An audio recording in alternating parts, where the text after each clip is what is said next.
بسم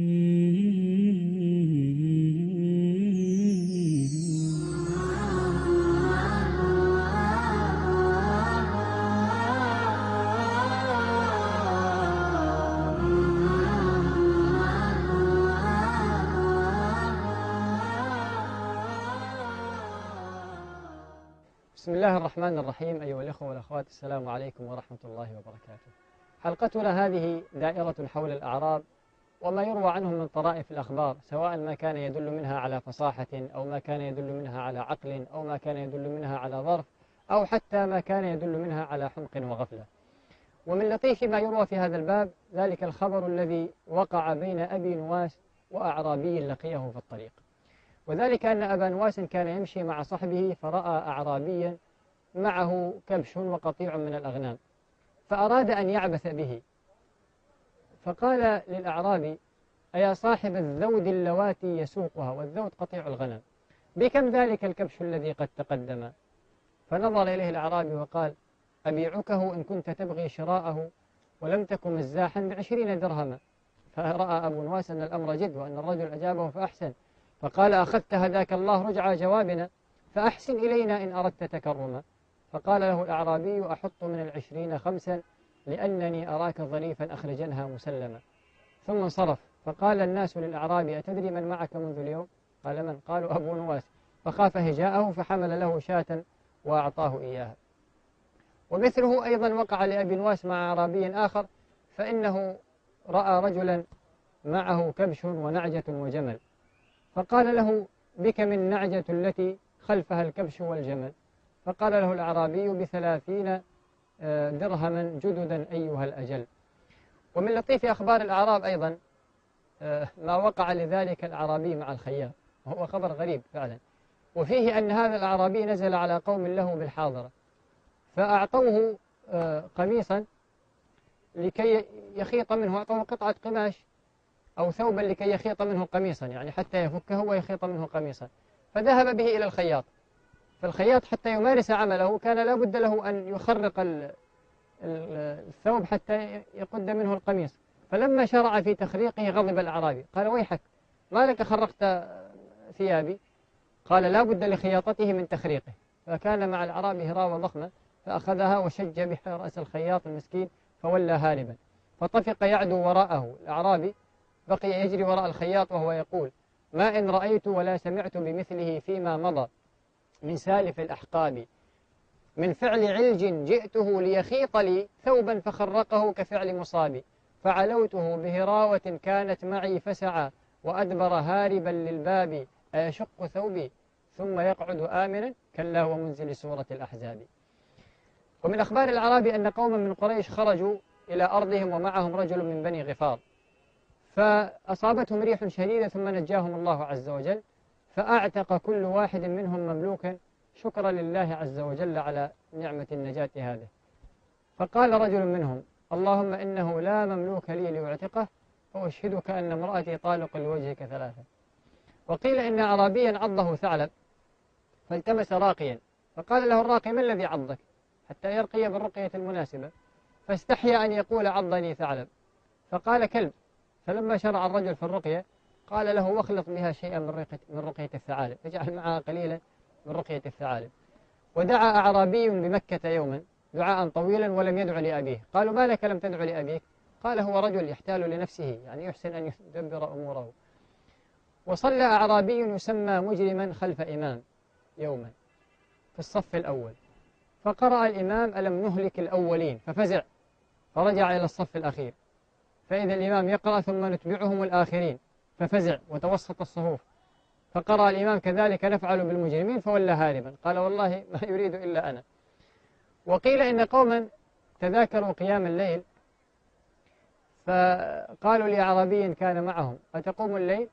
قال: نعم. قالوا: وما تصنع؟ قال: أبول وأرجع أنام. وسأل أبو عون أعرابيا عن مسألة، فقال الأعرابي: على الخبير وقعت، سألت عنها أبي. فقال: سألت أبي، فقال: لا أدري. ومر أعرابي بمرآة ملقاة في مزبلة، فلما نظر فيها رأى وجهه وكان وجها قبيحا، فألقى بها وقال: والله لو كان فيك خير وحسن لما رماك أهلك. وقيل إن المهدي خرج للصيد، فغار، ظل به فرسه، ابتعد عن قومه قليلا، فوجد خباء فيه أعرابي فصار إليه، فقال له: يا أعرابي، أجد عندك طعاما وشرابا؟ قال: نعم. فأدخله وأكرمه وجاء له بشراب. فلما شرب الكأس الأول قال المهدي للأعرابي: أتعرف من أنا؟ قال: لا والله ما أعرفك. قال: أنا من صحب أمير المؤمنين الخاصة. فقال: متعك الله بمكانك. ثم شرب كأسا آخر، فقال المهدي: وتدري من أنا؟ قال: زعمت أنك من خاصة أمير المؤمنين. قال: لا، أنا قائد من قواد أمير المؤمنين. قال: متع الله بك وأعانك. ثم شرب كأسا ثالثا، فقال الأعرابي: أتعرف من أنا؟ قال: زعمت أنك من قواد أمير المؤمنين. قال: لا، أنا أمير المؤمنين. فأخذ الأعرابي الآنية وأغلقها. قال: والله لئن زدتك كأس الرابعة لتزعمن أنك نبي من أنبياء الله. فضحك المهدي حتى فحص بقدميه، وما هو إلا أن أقبل الجند والأشراف، فلما رآهم الأعرابي أدرك صدق الرجل وفزع، فقال له: لن تراعى، وأعطاه عطايا جزيلة. ومن طريف أخبار الأعراب أن أعرابيا قدم البصرة فنزل على رجل من أهلها، وكان للرجل ابنان وابنتان وزوجة. فلما كان وقت الطعام قال لزوجه: اشوي لنا دجاجة واحدة. ثم جاءوا بها وجلسوا عليها جميعا، الرجل والابنان والابنتان وكذلك الضيف. فأراد الرجل أن يعبث بالضيف، فقال له: قسم لنا هذه الدجاجة. قال: ترضون بقسمتي؟ قالوا: نعم. فقطع الرأس وقال: الرأس للرئيس، وقطع الجناحين وقال: الجناحان للابنين، وقطع الرجلين وقال: الرجلان للابنتين، والزور للزائر، وأخذ الدجاجة كلها وترك لهم هذه الأشياء الهزيلة. فلما كان الغد قال لزوجه: اشوي لنا 5 دجاجات، ليست واحدة، 5. فجيء بها، فقالوا للأعرابي: اقسم لنا. قال: لعلكم سخطتم من قسمة الأمس فدعوني من القسمة. قالوا: بل تقسم. قال: حسنا، أنت وزوجك ودجاجة 3، والابنان ودجاجة 3، والابنتان ودجاجة 3، وأنا ودجاجتان 3. هذه القسمة العادلة. فلما رآهم ينظرون إلى دجاجتين نظرا طويلا قال: لعلكم كرهتم قسمة الوتر، هل لكم في قسمة الشفع؟ قالوا: نعم. قال: حسنا، أنت وابناك ودجاجة 4، وزوجك وابنتاك ودجاجة 4، وأنا و3 دجاجات 4. فصار له 3 دجاجات احتاجها وأكلها وانصرف، وجعل يأكل وهو يقول: الحمد لله أنت فهمتنيها، الحمد لله أنت فهمتنيها.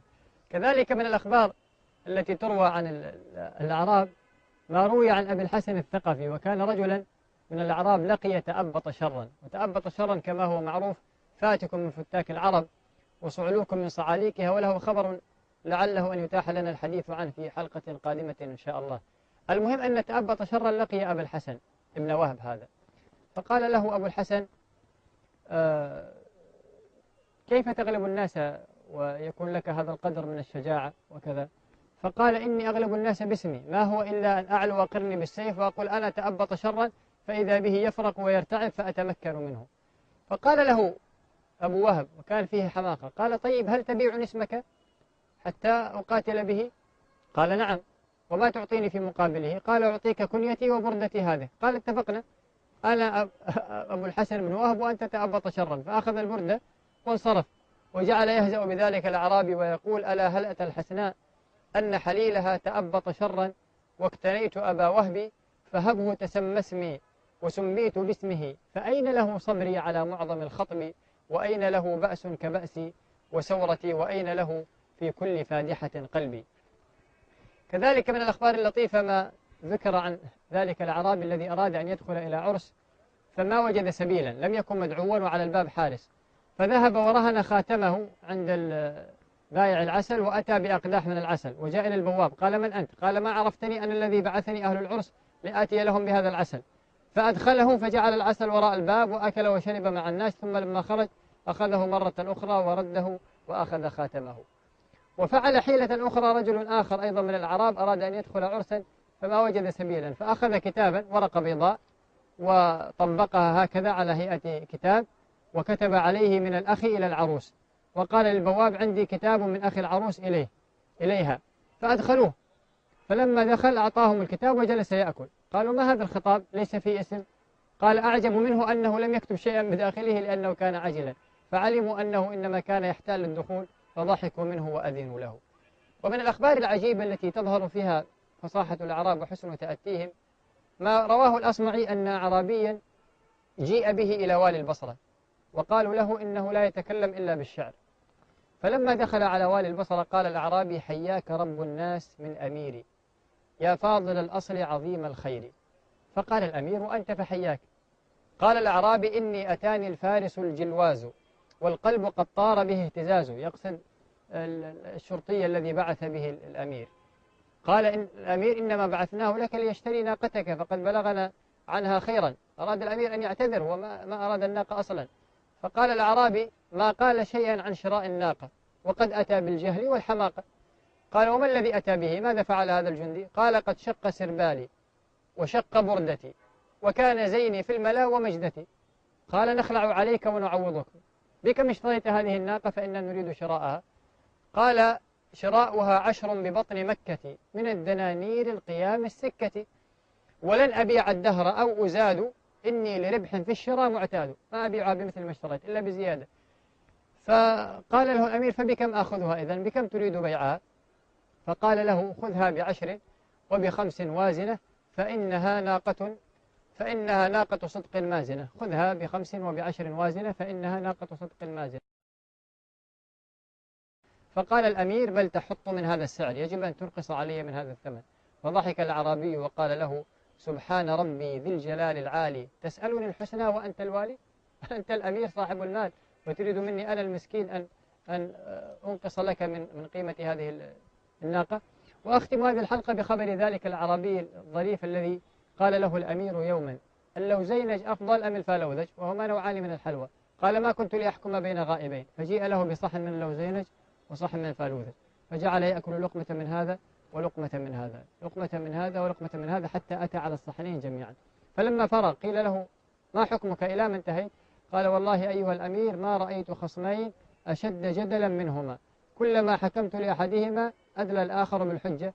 فضحك من كان معه، والسلام عليكم ورحمة الله وبركاته.